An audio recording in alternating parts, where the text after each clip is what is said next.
Welcome to Sisters in Service podcast. Most of you know me as a strong advocate for women veterans in being recognized not only as veterans, but also as women who are changing the world through our passion of serving, even after service.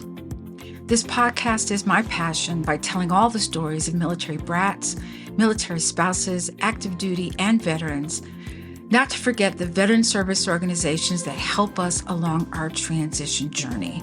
I want to thank you in advance for listening. I hope that you will join me every week. A new podcast and episode comes out every Tuesday, so I hope that you will join and I hope that you enjoy. This podcast is brought to you by Small Space Pilates. Are you ready to get fit and fabulous from the comfort of your own home? Look no further than Small Space Pilates. With live online Pilates and strength training classes, a video library, and a no perfection allowed policy, you can achieve your fitness goals without ever leaving your house. Click on the link for your complimentary week and start your journey to feeling fabulous today. Welcome everyone to our latest episode of Sisters in Service. You know me, I am Kat Corchado, your host. And my guest today is Captain Andrea Coleman of the 116th Air Control Wing in Georgia Air National Guard. Now, before I go further, let me caveat by saying this. The reason I'm talking to Andrea is because I saw something on television. It was called Sisters of the Skies, and I was intrigued because this was something that you don't see a lot of.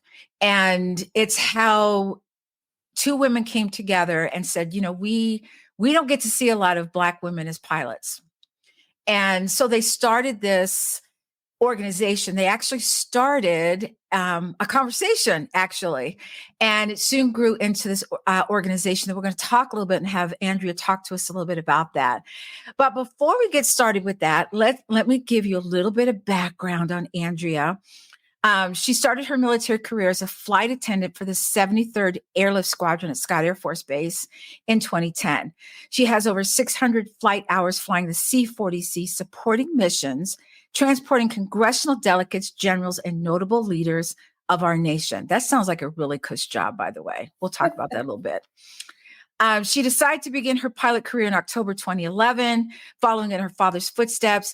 And in 2015, she was selected by the 116th Air Control Wing to pilot the E-8C J-Stars aircraft for the Georgia Air National Guard. Andrea, welcome to Sisters in Service.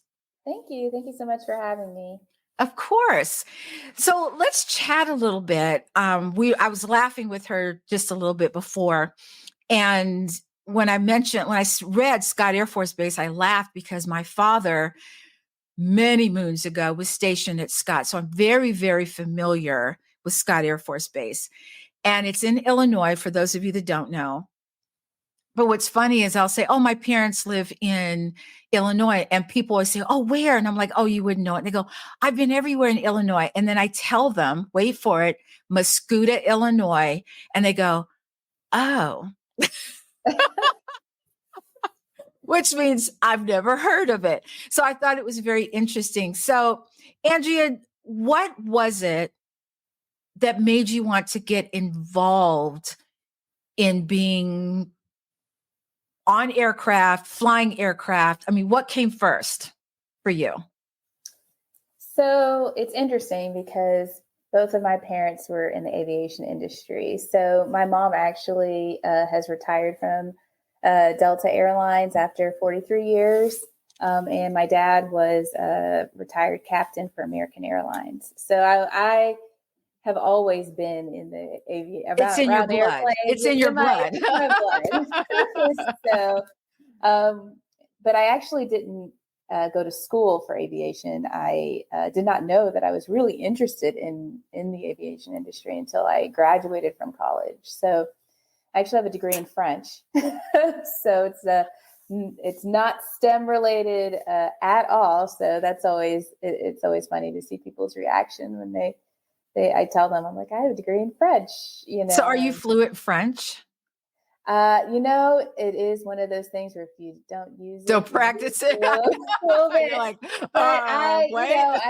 I'm able to still, get around and still, communicate. So it's still there, a little rusty, but still there. But I don't actually have a degree in a STEM area, but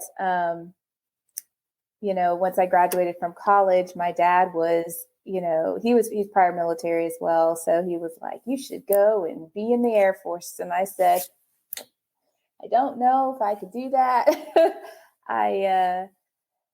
But I did some research because, at this point in my life, I had realized that my dad had been right about a couple of things. So I was like, let me look into it. And so I did, and found the Air Force Reserves. And I said, I could do that. And the flight attendant position specifically. And so, from, then on, I just got a recruiter and I looked into the career field. But actually at the time, they didn't hire anybody that wasn't prior service for the flight attendant career field.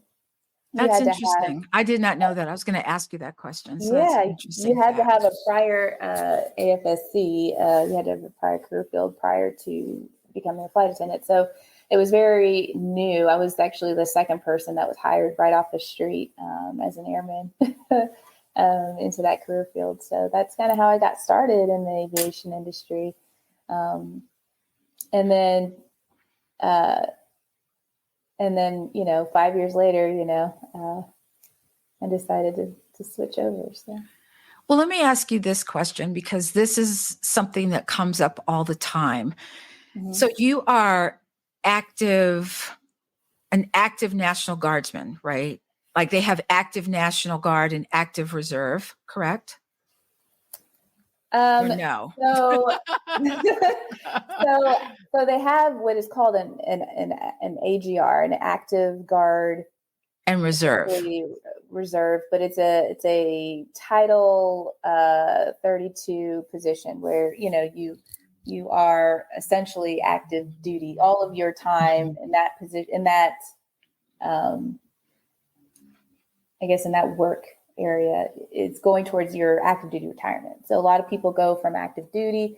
We have a lot of people that go that are stationed here active duty. They decide they want to stay here in Warner Robins, Georgia.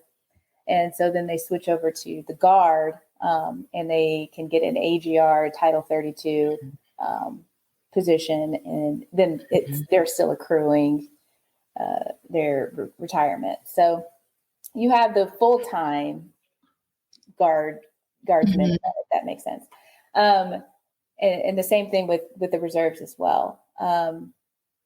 Well, I think what's interesting is that a lot of times when people hear Guard and Reserve, they think of what we used to call the weekend warriors. And so it wasn't until I am. So I'm part-time. I'm traditional. Yeah. I'm a traditional guard or a DSG. But you're at one point AGR, correct? Active Guard and Reserve. I have been on AGR orders. I've actually not held a multi-year position, as an AGR. I've just done what we call a guard bum. I just back to back get my orders, just depending on what the needs of the. Yeah. So you're affiliated with the military more than most people, or it sounds that way. You know what I mean? Because I think in a lot of people's minds, they think National Guard and Reserve, and it's something totally different until you talk to someone who is active Guard or Reserve, or what you're doing, Yeah, it's really what you make it, honestly. And that's the beauty of it. And I talk a lot about it because I think I want people to realize that, it is an option if you want to go into the military, but you're like, I don't know that I want to do active duty. I don't know that I want to move around a lot. I want to raise a family, all those things. The Guard or Reserves is a great option. And I'm still required to do the same training, the same, currency items and all of that as if I was full time. So there is no, in my opinion, there is no difference between, active duty and yeah, you yeah. can't, I don't say, oh, that there's a weekend warrior, or anything like, Right. it's very much it is what you make it, What you make it. I love that. So let's talk about being a flight attendant at Scott Air Force Base. What is your best memory from that? Because it sounds very, I always think, oh, this is going to sound really stupid. When I think of flight attendant, you think of the delegates and the generals, that you're on this plush plane and everyone, you know what I mean? Was it Yeah. like that, or was it like totally not that at all? Well, I think it was. Or can you not talk about it? No, I mean, it's a very great, it's a great career field. I mean, I loved it because, I traveled around the world because of that job. It wasn't I really because bet. of Delta. It was because of that job. So I've been able to see a lot of things and meet a lot of interesting people.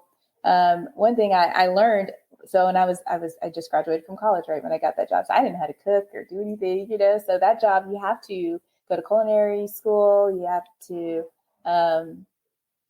you know, get comfortable in certain positions, certain flight attendant positions within the career field before you can, I guess, overall manage the entire flight.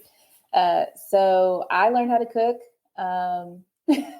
Did you have to learn how to cook different cuisines depending on Yeah. who was on the plane?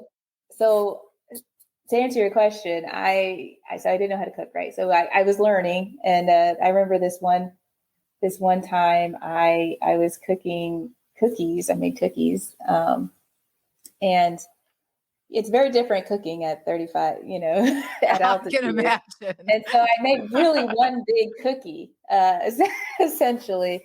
It was an experience, and there's been a lot of times where cooking at altitude, it didn't go as I had planned necessarily, but I was cooking for generals and congressional delegates, and making them pretty, and presentation. Yes, the presentation. Oh yeah. Yeah, so I had a lot of experiences with just growing, I would say, with that. It also caused me to be more organized. So now I live my life kind of essentially as if I was still kind of operating in that position. And so it's been a really great jump starter for my career, for sure. I bet. My husband, bless his heart, does all the cooking in our family. A, because he's better at it, and B, because I hate cooking. And, when I was a single parent in the military, and so I would just put it on the plate, and my husband would be like, presentation is everything, and he put he does all the make sure it looks pretty and everything. I'm like, I'm just going to eat it. I just, Yeah. So I think that's really cool. So let's talk about when you decided, what was the decision like for you? Or was it a decision to just start to become a pilot? Was it, you said, you know what, I think I'm going to go for this? Was it an opportunity that just kind of plopped in your lap? Walk us through that a little bit. Well, so I didn't always know, like, I wanted to be a pilot. So my dad, he actually, he passed away. And so I started flying as a way to kind of deal with my grief, because he had always wanted me to be a pilot. He was like, oh, you should do this. And I was like, I couldn't do that, Dad. I don't know what you're talking about, when I was younger. And so one day I said, you know what, I wanted to see if I could do it. And I had, at the time, I had never met a Black female pilot. I did not, or, a minority female pilot. I didn't at that moment think, oh, I wanted to go and be this captain at Delta Airlines or whatever, the mountaintop is. I just kind of said, well, I just want to feel closer to my dad. So let me start that. So I started training. I was doing my private pilot's license here in Georgia. And my unit at the time, because I was a flight attendant in the 73rd. So they were so encouraging. They were like, you go and be an officer. Go be a military pilot. And I said, what? Is that? Whatever. I was like, because I had a degree at the time, I just joined to be a flight attendant. That was my mountaintop at the time. And they were like, no, you could do it. So I did. So I took the, AFOQT and, looked into it, got my letters of recommendation, all these things, did my research. Um, Anyways, a lot went into it. 2 years later, I was hired by the 116th Air Control Wing, and it was at that moment that I realized I didn't even realize that I was the first Black female pilot at the time. I in the Georgia Guard. I just wanted to. I was just You wanted to doing. just fly a I plane. was You're like, just I just want to, doing yeah. what the ball. I was going where the ball was rolling. Kind of a thing. So, anyways, that's to answer your question. That's how I got into the aviation or the pilot side of the aviation. So looking back on that decision, is do you say, wow, I'm so glad that I did this? Oh, absolutely. Best decision I ever made. I love that. Yep. So how did you start? Okay, how did you get selected by the 116th Air Control Wing to pilot this? It sounds like an amazing aircraft, the E-8C J-Stars aircraft. It sounds huge and scary to a It's heavy. non-pilot. It is heavy. But the selection process was it took me a couple of times. It wasn't easy. I being the first Black female to come and try to apply for that position. It was an interesting transition, I will say. But thank the good Lord, I was in a place where I had people who wanted me. I had people that were looking out for me and that were And you need that. really positive. Yes. And, I always say there are certain people, you don't know what's going to happen, but you have to have, hope, that someone is going to be there, that the timing is right, that it will all work itself out. And it did. So I had a lot of people that were helping me through that process. So I wasn't initially the first pick, ultimately. And But you didn't quit. but I didn't quit. I almost did. I'm not going to lie to you. I almost did. I was like, if I don't get it this time, this is it. This is the end. I'm not going to keep trying. I had interviewed for, several other units too. And it was. So what was that deciding factor, Andrea? Like, you didn't get selected the first time. What was it in you that made you say, I want to do it again? Because a lot of people would have just said, okay, I tried. I'll just stay where I'm at. What was that like for you? It was, so I had some things to work on, right? Like I had to take the AFOQT again. It just increased my scores. I had to do more flying. I had to do more. And I just knew, like deep down inside, I knew I hadn't done everything I could have possibly done for them to say. I always say, put yourself in the best position to where, where you can't be ignored. They couldn't ignore you at that point. You weren't going to ignore me on, without acknowledging, you're just going to, you're going to see my work ethic and you're going to want me because I'm going to continue to have that work ethic and display that work ethic. So that's really what it came down to. It's just that I wasn't done yet. I had an opportunity to take the test again, to improve my scores, to fly more, to do more. So why not do it? Why Absolutely. not? Here's a question for you. So when you're going through the selection process, how many people were there? What was the ratio of men to women? Or were you the only female or was it mostly men? I mean, as far as the interview goes, I mean, it wasn't like we were all in a room and, I didn't know anybody else. So you didn't know any of the other pilots that were going up for it. Okay. Yeah. Okay. I was the only female to be hired, though. I don't know. Again, and like I said, I don't know how many Yeah. were there, but it was just. But you came out on top. You came out on top.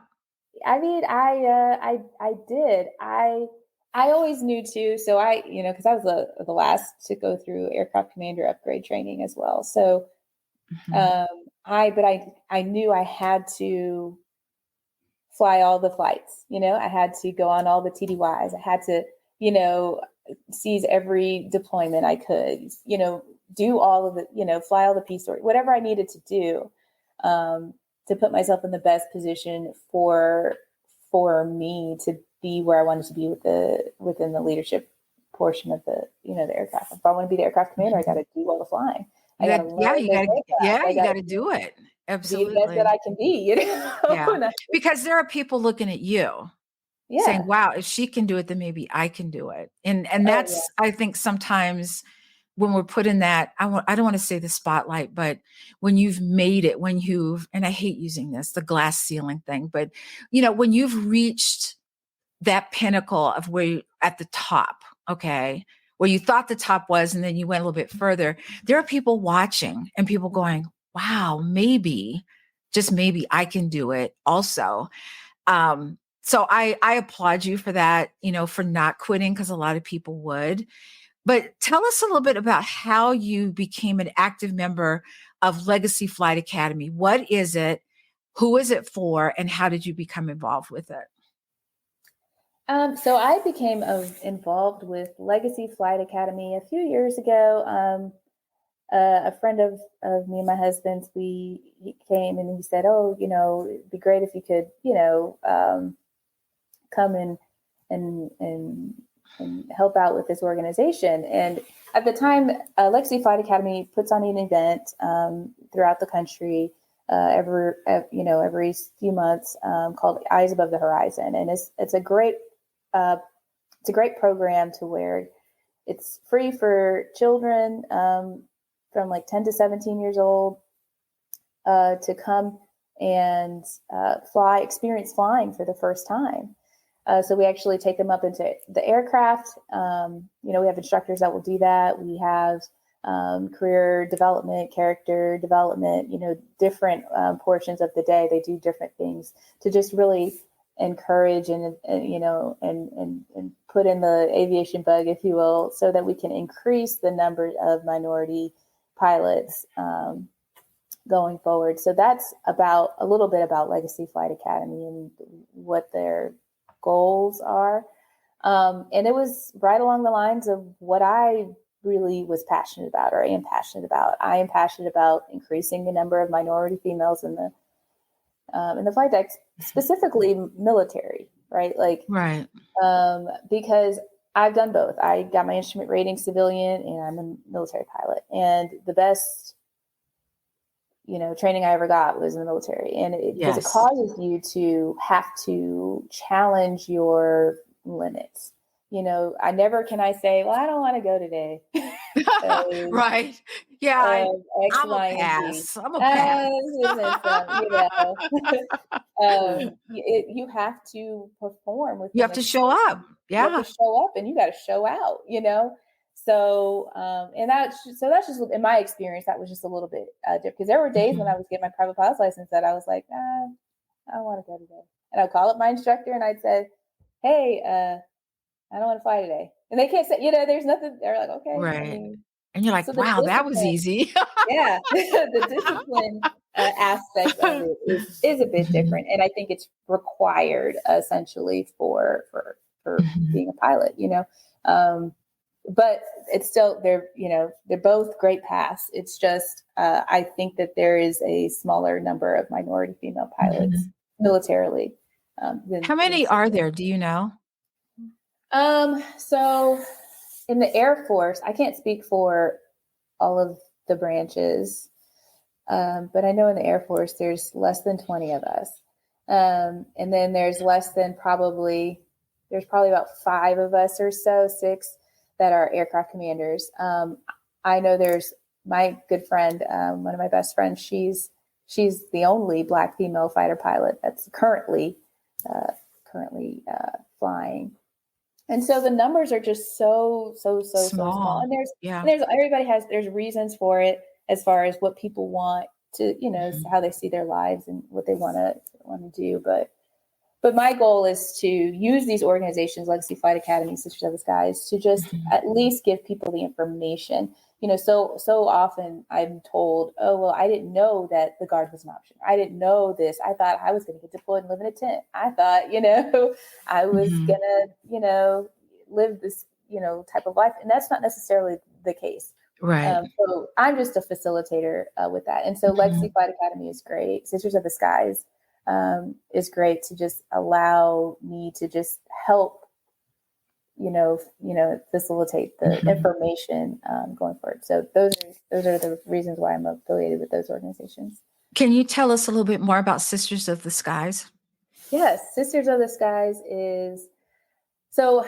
Before I get into that, so I met Sisters of the Skies when I was going to my first OBAP convention, the Organization for Black Aerospace Professionals, and I cried because I had never seen in one room, so many, Black female pilots. And so I immediately went to that meeting and was just so encouraged. So Sisters of the Skies is an organization based off of scholarship, mentorship, that allows, and it's an organization for professional Black female professional pilots. You have to have a commercial license to be in the organization. But within the organization, we have a mentorship program to where if you don't have a commercial license, you are able to get that guidance and get that encouragement that you would need in a group forum, if you will, to be able to continue to get that help. And so overall, it's just a great organization for that. And they offer scholarships. Both Legacy Flight Academy and Sisters of the Skies both have scholarship programs where, if you are going a civilian route, because it is expensive to go to be a pilot, right? They help you.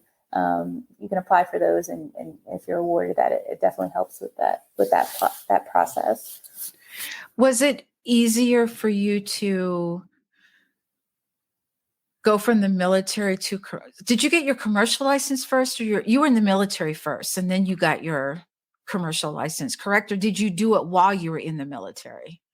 So I have a military competency, essentially. So I got going through the undergraduate pilot training process, and with the Air Force, you have an equivalency, if you will. Oh, nice. So I didn't actually go the civilian route and get my commercial. I did it through the military. So you got grandfathered in. That's what they call that. Well, I took a test. I had to take a test, Yeah.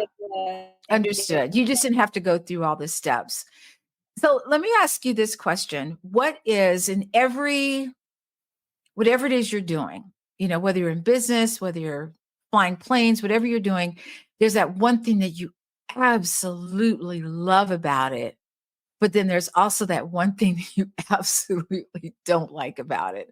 So what's the one thing you love about being a pilot, and what's the one thing you don't like about being a pilot?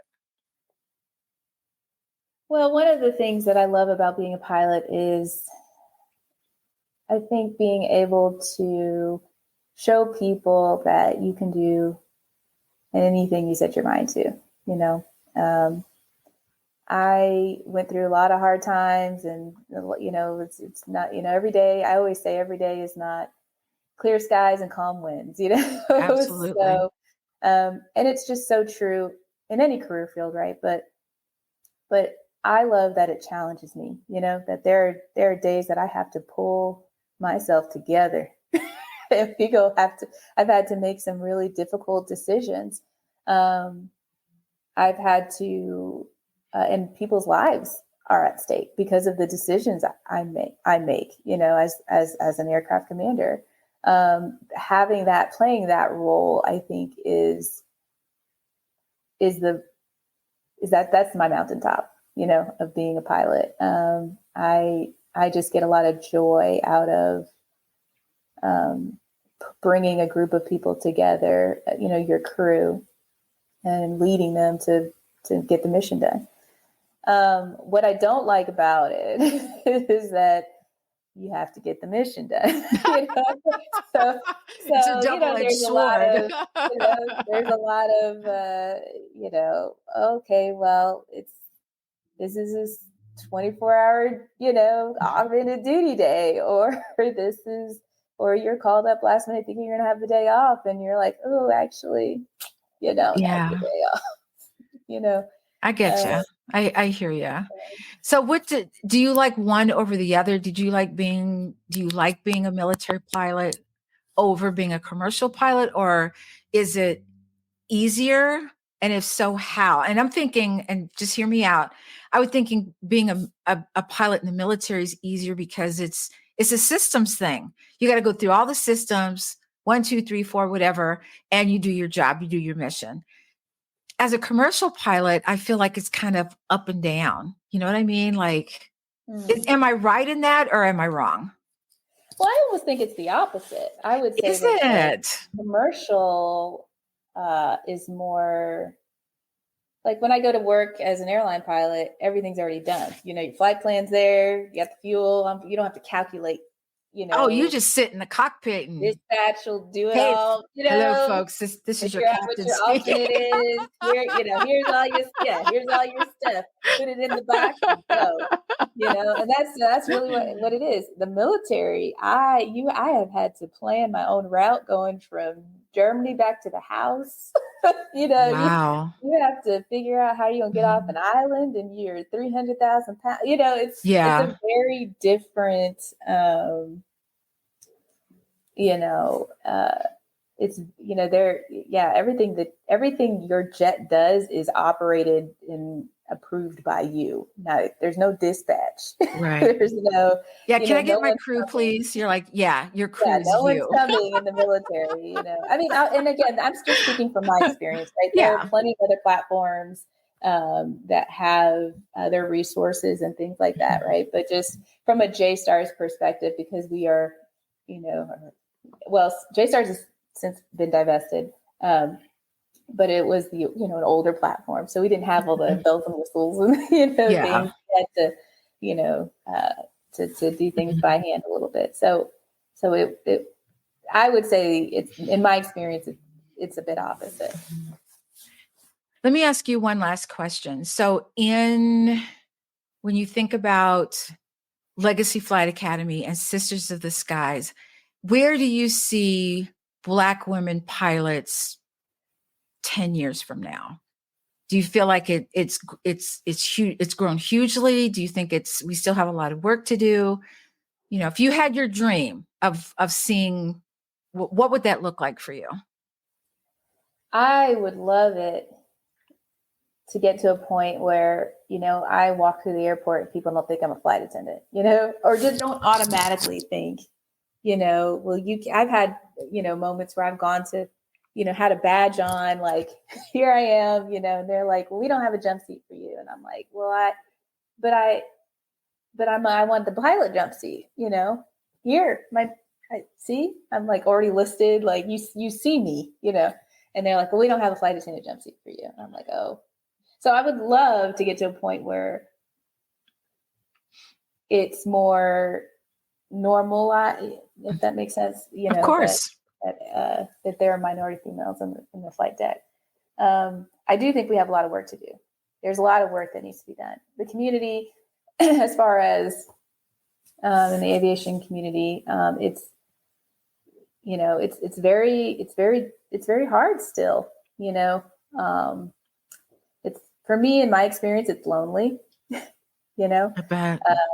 I don't get a lot of phone calls to hang out, with the crew, because I'm I'm a girl, Yeah, I hear you. I'm not a man. So I think now, and that's just my personality, and that's just my experience. I mean, there's a lot of people who have a very different, experience, but it's lonely for me. I'm still figuring out the love aspect of being an Air Force or an airline pilot.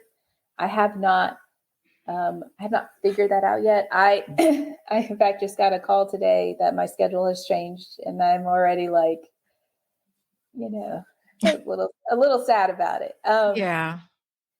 But that's any career field, right? There's always going to be those things about it Those changes. that changes, that makes you kind of think about what it is that you really want. I have and what keeps you girls. there, Yeah, because you could easily just say, I'm done with this. Let me go find my next adventure. Yeah. But there's something that keeps you there, even with all the changes happening. Yeah. My kids are that for me right now, even though they're like, why are you leaving? Because, I'm getting back into the airlines. They're like, I've always been there with the military has provided me more stability over the last couple of years. Mm-hmm. And so being in the airlines, they're like seeing me kind of pop in and pop out a little bit more. And it's, but they know that I know that if I do it, they can see that, Black women, are out here doing it. And there's a strength there as far as. And support. Yeah. And support there. So, they're never going to be able to say, well, I didn't know that there's a Black female, that absolutely I could be a pilot or I could be an attorney or whatever it is that, because I want to encourage them to be able to go for whatever dreams they have. You just got to do it. Just figure out, how you want to do it and just go do it. So Andrea, for anyone who is listening, what is a word of advice for a young woman who has been thinking about getting her license? What would you say to her to encourage her to move forward? I would say that starting out, you have to be tenacious. You have to go for it. If you have a bad day, if you fail something, there's another opportunity. You can't let that stop you or deter you. And you also have to get comfortable with being uncomfortable. Ain't that the truth? And that goes back to your previous question as far as, why do you keep going? What makes you keep going? And I think, I'm now in a place where I can say I am comfortable with being uncomfortable. And I didn't know, and this is new. This is I've been flying planes I for just 12 years. discovered this. So I'm not somebody who's like, I learned this in the beginning. No, I just found it. So yeah, be comfortable with being uncomfortable because that's going to drive everything else that you do. You're going to be uncomfortable leaving your family. You're going to be uncomfortable, going to your check ride. You're going to be uncomfortable, flying in weather conditions, at the 14th hour of your duty day or whatever it is, right? Like it's not going to be what you had always. Every day is going to be that. So you just accept it. Yeah. And so starting out, I have a mentee who I told this story to, or she calls me, she says, I don't want to fly today because the winds are like uncomfortable for her. They're not out of limits for the airplane. She just is like, I don't know that I want to do it. And of course, safety first. I'm not saying don't do that. But if you have the proper training and the instructor and the push, right? And the proper environment, why not go to, why can't you do the, do the cross the limit or practice these, you know what I mean? Put yourself in those uncomfortable positions. I was always the one to volunteer. I'm going to go fly and there's weather outside. I'm not going to always fly on those sunny, beautiful. Yeah. You got to get used to flying in weather that's less than. Yeah. Less than. You got to be comfortable. So anyways, to answer your question, I think you have to be comfortable with being uncomfortable, keep pushing through those tears because there are going to be a lot of them. Well, I think also too that, being in the military helps us because one of the things we're that's drilled into us as military people is, something changes. We're able to make a decision like that. Yeah.